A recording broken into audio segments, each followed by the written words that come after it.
ত্রয়োদশ জাতীয় সংসদ নির্বাচন এবং গণভোট আজকে সকাল 7:30 থেকেই কিন্তু ইতিমধ্যে শুরু হয়ে গেছেন। শুরু হয়ে কিন্তু বেলা 5:30 পর্যন্ত টানা এই ভোট গ্রহণ চলবে। আমি এখন দাঁড়িয়ে আছি 114 পটুয়াখালী 4 আসনে কুয়াকাটা পৌরসভায় কুয়াকাটা মাধ্যমিক বিদ্যালয় সেন্টারে।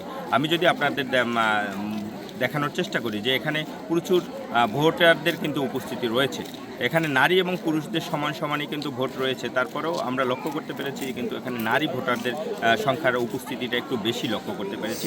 মানুষ কিন্তু উৎসবমুখর পরিবেশেই এই ভোট প্রদান করবেন এবং ভোট গ্রহণ ভোটের অংশগ্রহণ করতেছেন এবং সকাল থেকেই মানুষের উপস্থিতি ব্যাপক। অনেকে আবার বলতেছেন, আমি সাধারণ ভোটারদের সাথে কথা বলে যেটা জানতে পারলাম, অনেকে বলতেছেন যে আজকে এই ভোটের আনন্দটা তারা ঈদের দিনের মতো উপভোগ করতেছেন এবং অনেকে বলতেছেন যে আমরা দীর্ঘদিন অনেকে ভোট দিতে পারে নাই, সেই বঞ্চিত ভোটারদের মুখে অনেকটা স্বস্তির হাসি, যে কোনো প্রভাব ছাড়াই কিন্তু আজকে এই ভোট তারা প্রদান করবেন। এবং আইনশৃঙ্খলা বাহিনীও কিন্তু ব্যাপক সতর্ক রয়েছেন। এখানে পুলিশ রয়েছেন, পুলিশের মোবাইল টিম রয়েছেন এবং পাশাপাশি সেনাবাহিনী, বিজিবি, র্যাব তাদেরও কিন্তু মোবাইল টিম রয়েছেন এবং নির্বাহী ম্যাজিস্ট্রেটও কিন্তু এখানে উপস্থিত রয়েছেন। আমি যদি একটু তথ্য জানিয়ে রাখতে চাই, সেটা হলো 114 পটুয়াখালী 4 আসনে মোট ভোটার সংখ্যা হলো 3,12,601 জন ভোটার। সেখানে নারী পুরুষ এবং সমানই আমরা দেখতে পেয়েছি।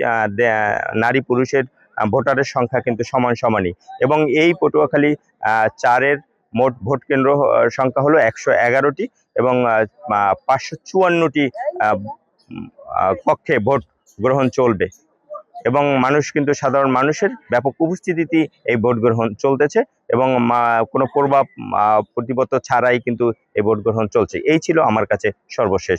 এবং আমি আরেকটু যেটা জানিয়ে রাখতে চাই, এখানে কিন্তু 3 জন প্রার্থী প্রতিদ্বন্দ্বিতা করছেন। সেখানে হলো বিএনপি মনোনীত ধানের শীষের প্রতীক নিয়ে আলহাজ এবিএম মোশাররফ হোসেন এবং ইসলামী শাসনতন্ত্র আন্দোলনের হাত পাখার প্রতীক নিয়ে অধ্যাপক মোস্তাফিজুর রহমান এবং 11 দলীয় জোটের খেলাফত মজলিসের ঘড়ির প্রতীক নিয়ে রয়েছেন ডক্টর জহিরুদ্দিন আহমেদ। এই ছিল আমার কাছে সর্বশেষ।